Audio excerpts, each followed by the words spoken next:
Simple जे आता बोलतायत ते सगळं मला असं वाटतं, म्हणजे वकील या नात्याने, मी लॉयर या नात्याने मला असं वाटतं की कपिल सिब्बल जे तार्किक युक्तिवाद करतायत त्यांचा युक्तिवाद कोर्टात टिकेल याबद्दल मी 100% सांशक आहे. म्हणजे मी शिवसेना पक्षाचा आहे म्हणून नाही, कारण ते जे म्हणतायत त्याच्या कुठच्याच गोष्टी या तत्वावर आधारित नाहीत, या तार्किक आहेत. जसं त्या जज साहेबांनी सांगितलं, ते म्हणाले की पक्ष म्हणजे ज्यावेळी अपात्रतेच्या बद्दल तुम्ही काही घटना ज्या बोलतायत त्या याचिका दाखल झाल्यानंतरच्या घटनाचा उल्लेख जर कपिल सिब्बल करत असतील तर तो मान्य करताच येणार नाही कुठच्याच कोर्टात.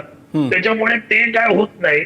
त्याच्यानंतर अपात्रतेसंबंधी कपिल सिब्बल जे म्हणतायत की गुवाहाटीला गेले, गोव्याला गेले, कोणत्याच कॉन्स्टिट्यूशन मध्ये किंवा पीपल रिप्रेझेंटेटिव्ह ऍक्ट मध्ये किंवा कोणत्याच ऍक्ट मध्ये असं सांगितलेलं नाही की आमदार एकत्र कुठे जाऊ शकत नाहीत.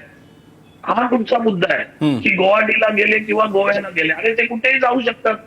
याचा अर्थ काही शिवसेनेने असं बंधन, कुठच्या पक्षाने असं बंधन टाकलेलं आहे का की आसामचे जे आमदार आहेत ते आसाम सोडून कुठे जाताना पक्ष नेतृत्वाला विचारलं पाहिजे, असं कुठेच नाही कॉन्स्टिट्यूशन मध्ये. त्याच्यामुळे ते जे म्हणतात की गोव्याला गेले, गुवाहाटीला गेले, सो दॅट कॅनॉट बी अपात्रता.